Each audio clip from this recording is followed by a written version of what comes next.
Hello, I'm Dr. John Iskander. Welcome to CDC Beyond the Data. I'm here today with Dr. Anthony Komaroff, Professor of Medicine at Harvard University. Thank you very much for joining us today. My pleasure, John. Dr. Komaroff, at today's session, the focus was on a disease often commonly still referred to as chronic fatigue syndrome. You've written very articulately about what CFS is and what it isn't. Can you just start with your perspective on that? Sure. Well, what it isn't is the common periods of fatigue that nearly every human being experiences.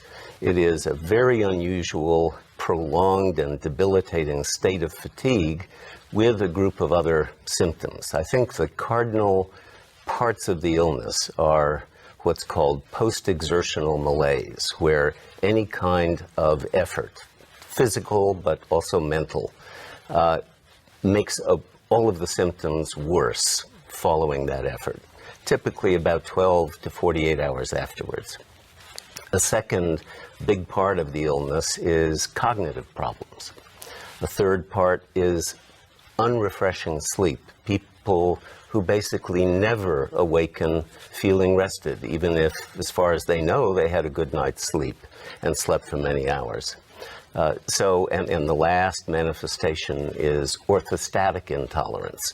People whose symptoms are made worse by standing up and maintaining an erect posture, and whose symptoms improve, if not being fully abolished, by lying flat or putting their legs up. Those are the cardinal manifestations. So clearly what you just described differs significantly from, as you say, as ordinary fatigue or fatigability. What do we know about how common CFS is in the population? It depends. There have been different case definitions of CFS, and depending on which ones you use, you get somewhat different answers. I think the best answer is in a range of between 4 and 8 per 1,000 adults.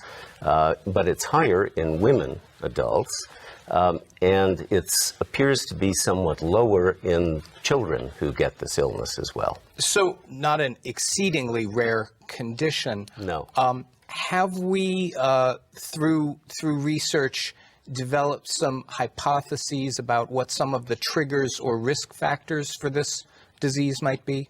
We know that many, but not all, patients with the illness, in my experience, the majority, say, I was perfectly fine until one day, and I came down with this flu or whatever. They describe an infectious-like syndrome with aching muscles, fever, swollen glands, gut symptoms, neurologic symptoms, and they say that acute illness got somewhat better, but I feel I have never recovered from that.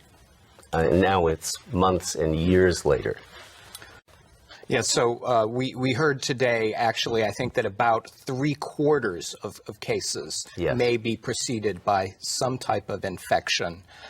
We also heard from the National Institutes of Health about a research study that they're planning looking specifically at individuals with post-infectious CFS. Right.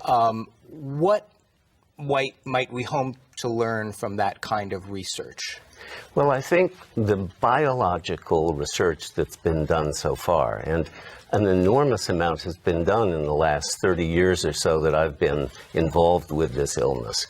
There's now over 9,000 published articles, and they point to abnormalities of the central nervous system, autonomic nervous system, immune system, and energy metabolism.